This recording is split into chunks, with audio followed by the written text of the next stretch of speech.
આજના આ વિડિયોમાં સામાન્ય વિષયમાં ધોરણ 9 પ્રકરણ છે આપણું ભારતમાં બ્રિટિશ સત્તાનો ઉદય તે પ્રકરણ વિશે આજે આપણે અભ્યાસ કરવાનો છે। વિદ્યાર્થીઓ, પ્રાચીન સમયથી ભારત સાંસ્કૃતિક અને આધ્યાત્મિક વારસા ક્ષેત્રે વિશ્વના દેશોમાં એક અજોડ સ્થાન ધરાવે છે। આપણે વિદ્યાર્થી અગાઉના ધોરણમાં તમે ભણીને આવ્યા હશો કે ઘણી બધી વિદેશી પ્રજાઓ ભારતમાં આવી। આ ઘણી બધી વિદેશી પ્રજાઓનું જે ભારતમાં આગમન થવું એની પાછળનું કોઈ તો કારણ હશે વિદ્યાર્થીઓ। તો એ વિદેશી પ્રજાઓ વિદ્યાર્થી જે ભારતમાં આવી એનું પાછળનું કારણ એ હતું વિદ્યાર્થીઓ કે ભારતની સમૃદ્ધિથી આકર્ષાઈને આ ઘણી વિદેશી પ્રજાઓ ભારતમાં આવી। પ્રાચીન સમયમાં વિદ્યાર્થીઓ ભારત દેશને એક ઉપનામ મળ્યું સોને કી ચિડિયા। કયું ઉપનામ મળ્યું હતું? સોને કી ચિડિયા। તો વિદ્યાર્થીઓ, આ પ્રમાણે ભારતની આર્થિક સમૃદ્ધિથી આકર્ષાઈને ઘણી વિદેશી પ્રજાઓ જે ભારતમાં આવી એમાં વિદ્યાર્થી આપણે જોઈએ પ્રાચીન સમયમાં ભારતમાંથી મરી મસાલા છે, મરી મસાલા, તેજાના, સુતરાઉ કાપડ,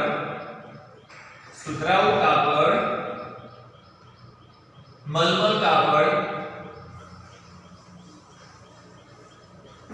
અને ઘડી વગેરે ચીજવસ્તુઓની વિદેશમાં એટલે કે યુરોપના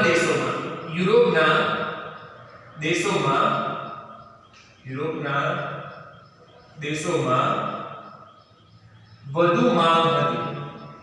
હવે વિદ્યાર્થીઓ તમે જણાવો કે એ સમય વિદ્યાર્થી જે ઢાકા હાલમાં જે બાંગ્લાદેશની રાજધાની છે, પરંતુ એ સમય વિદ્યાર્થી પ્રાચીન સમયમાં ભારતનો એક ભાગ પૂર્વ બાજુનો એક ભાગ ગણાતો।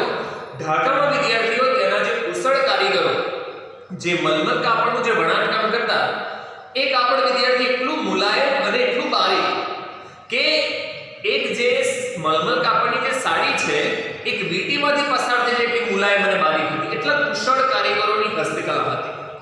તો અને સુતરાઉ કાપડ અને એ મરી મસાલા છે, તેજાના છે અને વિદ્યાર્થી છે ઘડી માટે તો તમને અગાઉના ધોરણમાં તમે એક સત્યાગ્રહ ચંપારણ સત્યાગ્રહ વિદ્યાર્થી બિહારમાં જે હિમાલય તળેટીના જે ભાગમાં ચંપારણ સત્યાગ્રહ થયેલો છે ઘડીના ઉત્પાદન માટે વિદ્યાર્થીઓ। તો આ જે ઘણી બધી જે ચીજવસ્તુઓની યુરોપના દેશોમાં વધુ માંગ હતી। હવે વિદ્યાર્થી જે યુરોપના દેશો છે, આ છે યુરોપના દેશોમાં કયા દેશોનો સમાવેશ થાય છે? ઇંગ્લેન્ડ છે, ફ્રાન્સ છે, આ જે બધા દેશો છે યુરોપના દેશો અને વિદ્યાર્થી જે પૂર્વના દેશો અને પૂર્વના દેશો ભારત અને ભારતના પડોશી દેશોનો સમાવેશ એ પૂર્વના દેશોમાં થાય। હવે વિદ્યાર્થી આ જે યુરોપના દેશો અને પૂર્વના દેશો વચ્ચે જે જળમાર્ગ અને જમીન માર્ગે વેપાર થતો વિદ્યાર્થીઓ। આજે ભારતમાંથી ઘણી ચીજ વસ્તુઓ જે યુરોપના દેશોમાં જતી, પરંતુ વિદ્યાર્થી જે કેન્દ્ર સ્થાને એટલે કે બરોબર વચ્ચે એ જે વેપાર થતો વિદ્યાર્થીઓ એ છે કોન્સ્ટેન્ટિનોપલ। કયો છે? કોન્સ્ટેન્ટિનોપલ એ કેન્દ્ર સ્થાને હતો। ફરીથી બરોબર વિદ્યાર્થી સમજો, આપણે એક માર્ક્સનો પ્રશ્ન આવશે કે યુરોપના દેશોને શા માટે ભારત આવવા માટે નવા જળમાર્ગની શોધ કરવી પડી? તો પ્રાચીન સમયમાં ભારતમાંથી જે મરી મસાલા છે, તેજાના છે, સુતરાઉ કાપડ, મલમલ કાપડ, ઘડી એવી ઘણી જે ચીજ વસ્તુઓની યુરોપના દેશોમાં સૌથી વધુ માંગ હતી। એ જે વેપાર છે એ જળ માર્ગે અને જમીન માર્ગે થતો।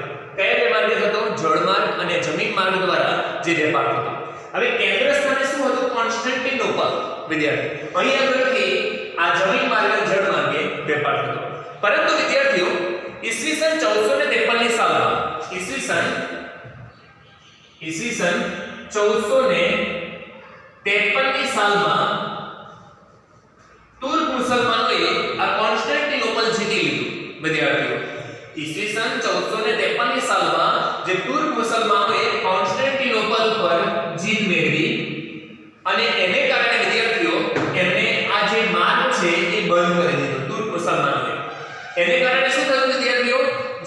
ભારત અને જે યુરોપના દેશો વચ્ચે જે વેપાર થતો હતો એ જળ માર્ગ અને જમીન માર્ગ બંધ થઈ ગયો. હવે બીજી બાજુ વિદ્યાર્થી યુરોપના દેશોને ભારતની ચીજવસ્તુઓ વિના બિલકુલ ચાલે તેમ ન હતું અને એટલા માટે એમને નવો જળમાર્ગ શોધવાની ફરજ પડી. ક્લિયર વિદ્યાર્થી? બે ગુણનો પ્રશ્ન છે કે યુરોપના દેશોને શા માટે નવો જળમાર્ગ શોધવાની ફરજ પડી. ફરીથી રિપીટ કરું છું તો પ્રાચીન સમયમાં ભારતમાંથી મરી મસાલા, તેજાના, સુતરાઉ કાપડ, મલમલ કાપડ અને ઘડી આવી કેટલી કિંમતી ચીજવસ્તુઓ જે જળ માર્ગે અને જમીન માર્ગે એ યુરોપના દેશોમાં જતી હતી. કેન્દ્ર સ્થાને કયું સ્થળ હતું? કોન્સ્ટેન્ટિનોપલ. કયું સ્થળ હતું? કોન્સ્ટેન્ટિનોપલ. આ જે સ્થળેથી જે વેપાર હતો, પરંતુ 1453 ની સાલમાં તુર્ક મુસલમાનોએ કોન્સ્ટેન્ટિનોપલ જીતી લીધું અને એનું પતન કર્યું અને એને કારણે આ જળ માર્ગ અને જમીન માર્ગે જે વેપાર થતો હતો એ બંધ થઈ ગયો. બીજી બાજુ યુરોપના દેશોને ભારતની ચીજવસ્તુઓ વિના બિલકુલ ચાલે તેમ ન હતું અને તેને કારણે યુરોપના દેશોને નવો જળમાર્ગ શોધવાની ફરજ પડી હતી. ક્લિયર વિદ્યાર્થીઓ? ક્લિયર થઈ ગયો છે પ્રશ્ન. ત્યાર પછી વિદ્યાર્થી આપણો જે ટોપિક આવે છે કે ભારત આવવાનો જળમાર્ગની શોધ. એમાં વિદ્યાર્થીઓ જે ઘણા સાહસિક જે નાવિકોએ ભારત આવવાનો જે નવો જળમાર્ગ શોધવામાં એમને પ્રયત્ન કર્યો. ભારત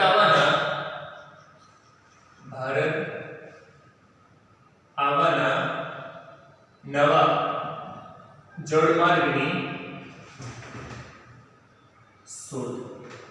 તો વિદ્યાર્થી જે ભારત આવવા માટે ઘણા એવા સાહસિક નાવિકોએ જે નવો જળમાર્ગ શોધવા માટેનો પ્રયત્ન કર્યો. એમાં વિદ્યાર્થી પોર્ટુગલના રાજા, વિદ્યાર્થી જે પોર્ટુગલ દેશ છે, પોર્ટુગલના રાજા પ્રિન્સ હેનરીની પ્રેરણા, આર્થિક મદદથી ઘણા સાહસિક નાવિકોએ ભારત આવવાનો નવો જળમાર્ગ શોધવા માટેનો પ્રયત્ન કર્યો. કોની પ્રેરણાથી? પોર્ટુગલના રાજા પ્રિન્સ હેનરી, એમની પ્રેરણા, એમનું માર્ગદર્શન અને એમની આર્થિક સહાયથી ઘણા સાહસિક નાવિકોએ ભારત આવવા નવો જળમાર્ગ શોધવાનો પ્રયત્ન કર્યો. એમાં પહેલો તો વિદ્યાર્થી બાર્થોલોમ્યુસ ડાયસ. કોણે? બાર્થોલોમ્યુસ જે ડાયસે કેપ હોર્નની શોધ કરી. ડાયસે કેપ ઓફ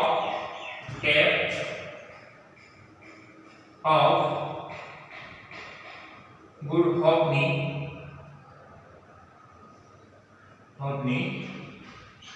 શોધ કરી.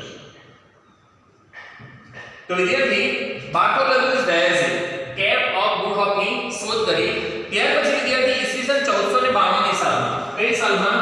ઈસવીસન 1492 માં ક્રિસ્ટોફર કોલંબસ, વિદ્યાર્થી કોને? ક્રિસ્ટોફર જે કોલંબસે ભારત આવવાનો નવો જળમાર્ગ શોધવાની એને શરૂઆત કરી ઈસવીસન 1492 ની સાલમાં. પરંતુ વિદ્યાર્થી જે ક્રિસ્ટોફર કોલંબસ એટલાન્ટિક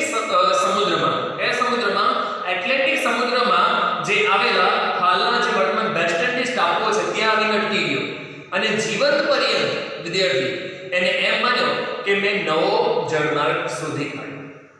ક્રિસ્ટોફર કોલંબસે વિદ્યાર્થી 1492 ની સાલમાં એ જીવ્યો ત્યાં સુધી એને સાબિત કર્યું કે મેં નવો જળમાર્ગ શોધ્યો, પરંતુ ખરેખર એને ભારત આવવાનો નવો જળમાર્ગ નહોતો શોધ્યો, એને નવો જ પ્રદેશ શોધી કાઢ્યો હતો અને એ પ્રદેશની જે સ્પષ્ટતા કરી વિદ્યાર્થી અમેરિકો વેસ્પુચીએ. કોને કરી હતી?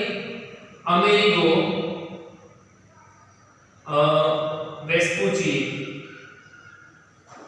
અમેરિકો જે વેસ્પુચીએ જે સ્પષ્ટતા કરી વિદ્યાર્થીઓ, કોલંબસને કહ્યું કે આપણે જે નવો પ્રદેશ શોધ્યો છે એ ખરેખર ભારત આવવા માટે નવો જળમાર્ગ નથી, આ તો અમેરિકા દેશ છે વિદ્યાર્થી. અને ત્યાર પછી જે અમેરિકો વેસ્પુચી ના નામ પરથી એ જે દેશનું નામ પડ્યું એ અમેરિકા. ફરીથી વિદ્યાર્થી રિપીટ કરું છું કે પોર્ટુગલના કયા રાજાની આર્થિક અને પ્રેરણાથી ઘણા સાહસિક નાવિકો જે ભારત આવવાનો નવો જળમાર્ગ શોધવાનો પ્રયત્ન કર્યો હતો? પોર્ટુગલના રાજા પ્રિન્સ હેનરી. પોર્ટુગલના રાજા પ્રિન્સ હેનરીની પ્રેરણા, આર્થિક મદદથી ઘણા સાહસિક નાવિકોએ ભારત આવવાનો નવો જળમાર્ગ શોધવાની શરૂઆત કરી, જેમાં સૌથી પહેલા તેની શરૂઆત કરી બાર્થોલોમ્યુસ ડાયસે, જેને કેપ ઓફ ગુડ હોપની શોધ કરી. ત્યાર પછી વિદ્યાર્થી 1492 ની સાલમાં ક્રિસ્ટોફર કોલંબસે ભારત આવવાનો નવો જળમાર્ગ શોધવા માટે નીકળ્યો, પરંતુ તે હાલમાં જે વર્તમાન જે વેસ્ટ ઇન્ડિઝ ટાપુઓ આવેલા છે એ જે પ્રદેશમાં આગળ આવીને અટકી ગયો અને જીવંત પર્યટ વિદ્યાર્થી એને અનુમાન કર્યું કે મેં એક ભારત આવવાનો નવો જળમાર્ગ શોધ્યો, પરંતુ ખરેખર અમેરિકો વેસ્પુચીએ સાબિત કર્યું કે આ જે છે પ્રદેશ એ અમેરિકા છે અને અમેરિકા જે દેશનું નામ એ અમેરિકો વેસ્પુચીના નામ પરથી રાખવામાં આવ્યું. જો વિદ્યાર્થી તમને એક નકશો બતાવું છું, એ નકશાના માધ્યમથી આપણે ખ્યાલ આવી જશે કે એમનો જે કેવી રીતે ક્યાંથી તે નીકળ્યા. જોઈએ આપણે નકશાના માધ્યમથી કે વિદ્યાર્થી આ રીતે જો વિદ્યાર્થીઓ જે પોર્ટુગલ છે, પોર્ટુગલના રાજા પ્રિન્સ હેનરી પ્રેરણાથી ઘણા સાહસિક નાવિકોએ જે ભારત આવવાનો જે નવો જળમાર્ગ શોધવા માટેના પ્રયત્ન કર્યા, જેમાં બાર્થોલોમ્યુસ ડાયઝે જે કેપ ઓફ ગુડ હોપ અહીંયા આવીને અટકી ગયો. સૌથી પહેલો પ્રયત્ન કોને કર્યો હતો? બાર્થોલોમ્યુસ ડાયઝે, અને જે કેપ ઓફ ગુડ હોપની એને શોધ કરી. ત્યાર પછી ક્રિસ્ટોફર કોલંબસે 1492ની સાલમાં ક્રિસ્ટોફર કોલંબસે 1492ની સાલમાં જે આવ્યો અને એને વેસ્ટ ઇન્ડિઝ ટાપુઓ છે એ વેસ્ટ ઇન્ડિઝ ટાપુ આવીને અટકી ગયો અને ત્યાર પછી અમેરિકો વેસ્પુચીએ સાબિત કર્યું કે આ જે પ્રદેશ છે એ છે અમેરિકા, અને આ રીતે અમેરિકા વેસ્પુચીના નામ પરથી જે પ્રદેશનું નામ પડ્યું અમેરિકા. ત્યાર ક્રિસ્ટોફર કોલંબસ ત્યારબાદ વિદ્યાર્થીઓ જે વાસ્કો દ ગામા છે જે પોર્ટુગલના લિસ્બન બંદરેથી નીકળ્યો. ક્યાંથી નીકળ્યો? લિસ્બન બંદરેથી ઈસવીસન 1498ની સાલમાં વાસ્કો દ ગામા જે ભારત આવવાના નવા જળમાર્ગ શોધવા માટે નીકળ્યો. ફરીથી વિદ્યાર્થીઓ ત્રીજો પ્રયત્ન કોને કર્યો? વાસ્કો દ ગામાએ, જે પોર્ટુગલના લિસ્બન બંદરેથી નીકળ્યો અને પોર્ટુગલના લિસ્બન બંદરેથી આવીને ભારતની પશ્ચિમ બાજુ આવેલું કાલિકટ અહીંયા આગળ એનો આખો રસ્તો છે. જો વિદ્યાર્થી લિસ્બન બંદરથી નીકળ્યો વાસ્કો દ ગામા 1498ની સાલમાં, અને ત્યારબાદ તે ફરતો સીધો ભારતની પશ્ચિમ બાજુ આવેલું કાલિકટ બંદર. કયું બંદર છે આ? કાલિકટ બંદરે આવી પહોંચ્યો અને કાલિકટ બંદરે આવીને તેના કાલિકટના જે પ્રદેશ છે એના રાજા જામોરીન સાથે એને વેપાર કરવાની પરવાનગી મેળવી અને જામોરીન રાજાએ એને વેપાર કરવાની પરવાનગી આપી. અને આ જે પોર્ટુગલના જે વાસ્કો દ ગામાએ સૌપ્રથમ આ રીતે ભારતનો નવો જળમાર્ગની શોધ કરી ઈસવીસન 1498ની સાલમાં. કયા રાજાની પ્રેરણાથી તેને ત્યાં આગળ કોઠી સ્થાપી? તો જામોરીન રાજાની પ્રેરણાથી તેને વેપાર કરવાની છૂટ મળી. આમ આ રીતે વિદ્યાર્થી ભારતમાં આવેલી સૌપ્રથમ વિદેશી પ્રજા કઈ પ્રજા હતી? તો પોર્ટુગીઝ પ્રજા હતી. કઈ પ્રજા હતી? પોર્ટુગીઝ. તો પોર્ટુગલના લિસ્બન બંદરેથી આ રીતે વાસ્કો દ ગામા એનો આખો રૂટ છે અહીંથી વિદ્યાર્થીઓ જુઓ, અને આ રીતે તે આફ્રિકા ખંડથી આખો થઈને સીધો કાલિકટ બંદરે આવ્યો ભારતની પશ્ચિમ બાજુ, અને એ સમયે જામોરી રાજાની પરવાનગી લઈને એને વેપાર કરવાની શરૂઆત કરી. આ રીતે જે ત્યારબાદ વિદ્યાર્થી આ રીતે ભારતમાં જે વેપાર કરવા આવનારી સૌપ્રથમ વિદેશી પ્રજા કઈ પ્રજા બની? પોર્ટુગીઝ પ્રજા. પોર્ટુગીઝોએ સૌપ્રથમ ભારતમાં આવનાર વિદેશી પ્રજા બની. ત્યાર પછી વિદ્યાર્થી જ્યારે પોર્ટુગીઝો આવ્યા, પોર્ટુગીઝોએ ભારતમાં 100 વર્ષ સુધી વેપાર કર્યો વિદ્યાર્થી, અને એટલા બધા સમૃદ્ધ થયા. એની સમૃદ્ધિથી આકર્ષાઈને ઘણી વિદેશી પ્રજાઓ પાછી ભારતમાં આવી.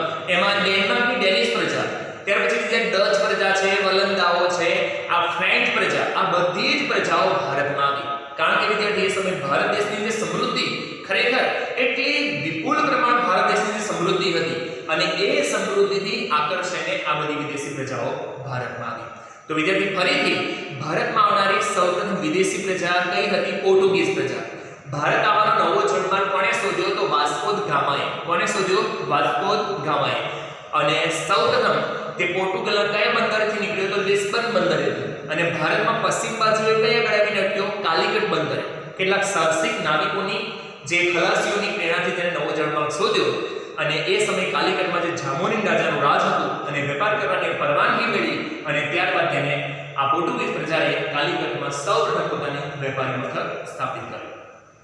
ત્યાર પછી વિદ્યાર્થી ઈસવીસન 1616ની સાલમાં ઈસવીસન 1600માં इंग्लैंडમાં ઈસ્ટ ઇન્ડિયા કંપની સ્થાપના ઈસવીસન 1600 इंग्लैंडમાં કઈ ઈસ્ટ ઇન્ડિયા કંપની ઈસ્ટ એટલે કે પૂર્વના દેશોમાં વેપાર કરવા માટેની એક કંપની વિદ્યાર્થીઓ ઈસ્ટ ઇન્ડિયા કંપનીની સ્થાપના થઈ ઈસવીસન 1600 ને સાલમાં અને ઇંગ્લેન્ડની રાણી એલિઝાબેથ કેટલાક ઇંગ્લેન્ડના સાહસિક વેપારીઓને ભારતમાં વેપાર કરવાની પરવાનગી આપી કે જાઓ તમે પૂર્વના દેશોમાં વેપાર કરવાની શરૂઆત કરો આ રીતે ઈસવીસન 1600 માં ઈસ્ટ ઇન્ડિયા કંપનીની સ્થાપના થઈ ઈસ્ટ ઇન્ડિયા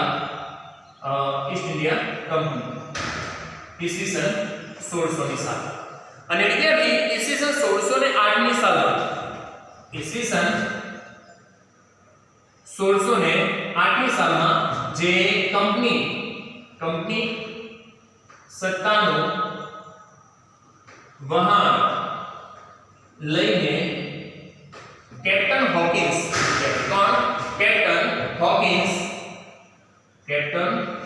હોકિન્સ સૌપ્રથમ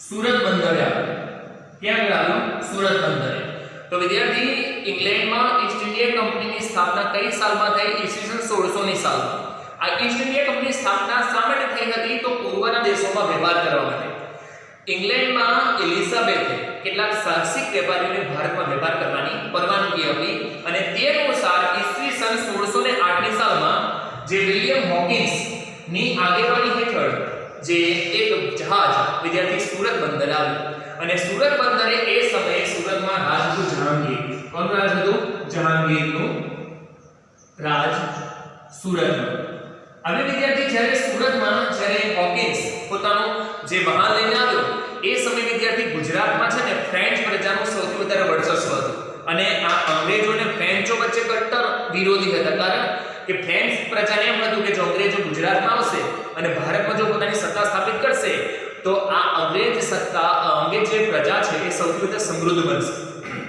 એટલે હોકિન્સને જે વેપાર કરવાની પરવાનગી મળી નહીં ત્યાર પછી વિદ્યાર્થી સર થોમસ રો એ આવ્યો ને જહાંગીરે આ જે ઈસ્ટ ઇન્ડિયા કંપનીને વેપાર કરવાની પરવાનગી આપી અને અંગ્રેજ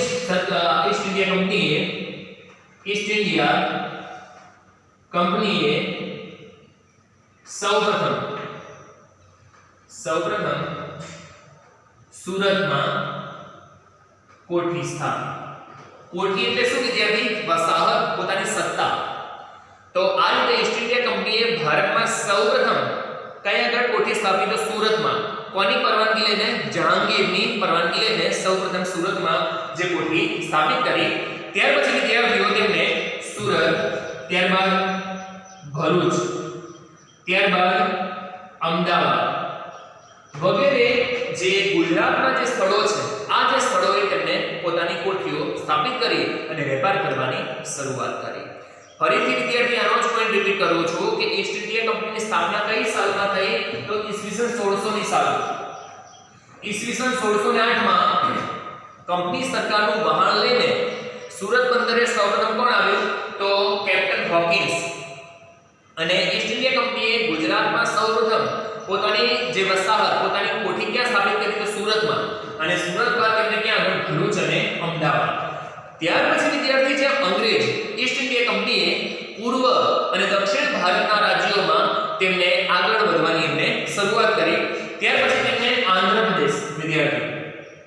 આંધ્રપ્રદેશ જે મછલીપટ્ટનમ તરીકે ઓળખવામાં આવતું વિદ્યાર્થી એ સમયે ત્યાર પછી વિદ્યાર્થીઓ સેન્ટ જ્યોર્જ એટલે હાલનું જે વિદ્યાર્થી ચેન્નઈ સેન્ટ જ્યોર્જ ત્યાર પછી વિદ્યાર્થી કોલકાતા આ જે દક્ષિણ ભારત અને પૂર્વ ભારતના જે રાજ્યોમાં આ ઈસ્ટ ઇન્ડિયા કંપનીએ પોતાની જે કોઠીઓ સ્થાપિત કરી તો વિદ્યાર્થી જે આંધ્રપ્રદેશ છે એ દક્ષિણ ભારત ચેન્નઈ જે તામિલનાડુમાં આવેલું છે અને કોલકાતામાં વિદ્યાર્થીઓ જે પશ્ચિમ બંગાળનું કોલકાતા જે પૂર્વ બાજુ તો આ દક્ષિણ ભારત અને પૂર્વ ભારતના રાજ્યોમાં આ ઈસ્ટ ઇન્ડિયા કંપનીએ જે ધીરે ધીરે સત્તા સ્થાપિત કરી તો આ રીતે વિદ્યાર્થી ઈસવીસન 1600 ની સાલમાં જે ઈસ્ટ ઇન્ડિયા કંપની પૂર્વના દેશોમાં જે વેપાર કરવા માટે જેની સ્થાપના થઈ અને ધીરે ધીરે તેમણે આપણા ભારતના દરેક જે પ્રદેશો પર પોતાની સત્તા સ્થાપિત કરી દીધી ત્યાર પછી વિદ્યાર્થી ઈસવીસન 1668 ની સાલમાં ઈસવીસન 1668 ની સાલમાં ઈસવીસન 1668 માં ફ્રેન્ચ ઈસ્ટ ઇન્ડિયા કંપનીની સ્થાપના ઈસવીસન 1668 ની સાલમાં કઈ ફ્રેન્ચ ઈસ્ટ ઇન્ડિયા કંપનીની સ્થાપના થઈ કારણ કે વિદ્યાર્થી જ્યારે અંગ્રેજ જે સરકાર વિદ્યાર્થી જ્યારે ભારત દેશમાં જે અલગ અલગ જે પ્રદેશોમાં સત્તા સ્થાપિત કરી અને એને કારણે ઘણી સમૃદ્ધ બની અને એ સમૃદ્ધિથી આકર્ષાઈને આજે ફ્રેન્ચ પ્રજાએ પણ ભારતમાં આગમન કર્યું અને ભારતના કેટલાય જે પ્રદેશો પર પોતાની સત્તા સ્થાપિત કરી હતી અને વિદ્યાર્થીઓ આ અંગ્રેજો અને ફ્રેન્ચો વચ્ચે અંતર સંઘર્ષ થયા વિદ્યાર્થી આ બે પ્રજાઓ વચ્ચે ફ્રેન્ચ ઈસ્ટ ઇન્ડિયા કંપની અને East India company East India company સ્થાપના કઈ સાલમાં થઈ 1600 ની સાલમાં અને ફ્રેન્ચ ઈસ્ટ ઇન્ડિયા કંપની વિદ્યાર્થી 1600 ને જે 68 ની સાલમાં જેની સ્થાપના થઈ અને ફ્રેન્ચ ઈસ્ટ ઇન્ડિયા કંપની અને ઈસ્ટ ઇન્ડિયા કંપની વચ્ચે અંદરો જે સંઘર્ષ થયા જેને વિદ્યાર્થીઓ કયા નામ ઓળખવામાં આવે છે તો એને જે આજે વિગ્રહો થયા વિદ્યાર્થીઓ એ વિગ્રહોને અલગ અલગ નામોથી જે ઓળખવામાં આવે છે તો આ રીતે વિદ્યાર્થીઓ ધીરે ધીરે સૌપ્રથમ રીતે પોર્ટુગીઝો આવ્યા ત્યાર પછી વિદ્યાર્થી અંગ્રેજ પ્રજા આવી ત્યાર પછી ડેનમાર્કની ડેનિશ ત્યાર પછી વિદ્યાર્થીઓ ડચ હોલંદાઓ અને છેલ્લે વિદ્યાર્થી જે ફ્રેન્ચ જે સરકારનું પણ ભારતમાં આગમન થયું પરંતુ વિદ્યાર્થીઓ આજે અંગ્રેજ ઈસ્ટ ઇન્ડિયા કંપની અને ફ્રેન્ચ ઈસ્ટ ઇન્ડિયામાંથી જે સંઘર્ષ થયા એમાં ફ્રેન્ચ ઈસ્ટ ઇન્ડિયા કંપનીનો પરાજય થયો 1669 ની સાલમાં જે ફ્રેન્ચ ઈસ્ટ ઇન્ડિયા કંપની જે સ્થપાઈ હતી વિદ્યાર્થીઓ એનો પરાજય થયો અને છેવટે વિદ્યાર્થીઓ આ ઈસ્ટ ઇન્ડિયા કંપની સમગ્ર ભારત દેશ ઉપર પોતાની જે સત્તા સ્થાપી દીધી અને વિદ્યાર્થી જે ઈસ્ટ ઇન્ડિયા કંપની ભારતમાં માત્ર વેપાર કરવા માટે આવી હતી અને એ જ ઈસ્ટ ઇન્ડિયા કંપનીએ ધીરે ધીરે ભારતની દરેક બાબતોથી વાકેફ થઈને ભારત ઉપર કેટલીક રાજકીય સત્તા પણ સ્થાપિત કરી હતી અને સમગ્ર ભારત દેશ ઉપર ધીરે ધીરે પોતાના જે અંકુશમાં લઈ લીધું હતું કારણ કે વિદ્યાર્થી એ સમયે ભારત દેશની એટલી સમૃદ્ધિ અને એ સમૃદ્ધિથી આકર્ષાઈને આ જે વિદેશી પ્રજાઓને ભારતમાં આવવું એમના માટે આકર્ષણનું કેન્દ્ર બન્યું હતું એ સમયે વિદ્યાર્થી જો ભારત દેશ જો ભારત તો આ વિદેશી પ્રજાઓ ભારતમાં જે પોતાની સત્તા ન સ્થાપી દીધી હતી પરંતુ એ સમયે ભારત દેશ એ જુદા જુદા દેશી રાજ રજવાડાઓમાં વિભાજન થયેલો એ સમયે વિદ્યાર્થી ભારત દેશ એ 562 કેટલા 562 જે દેશી રજવાડાઓમાં વિભાજિત થયેલો હતો અને એને કારણે વિદ્યાર્થીઓ આ વિદેશી પ્રજાઓને ભારતમાં જે સત્તા સ્થાપવા માટેનું એ સૌથી સહેલું બન્યું હતું અને આ રીતે વિદેશી પ્રજાઓએ ધીરે ધીરે ભારતના સમગ્ર જે પ્રદેશો ઉપર પોતાની સત્તા સ્થાપી દીધી હતી અને આ રીતે ભારતનું જે શોષણ કરવાની શરૂઆત કરી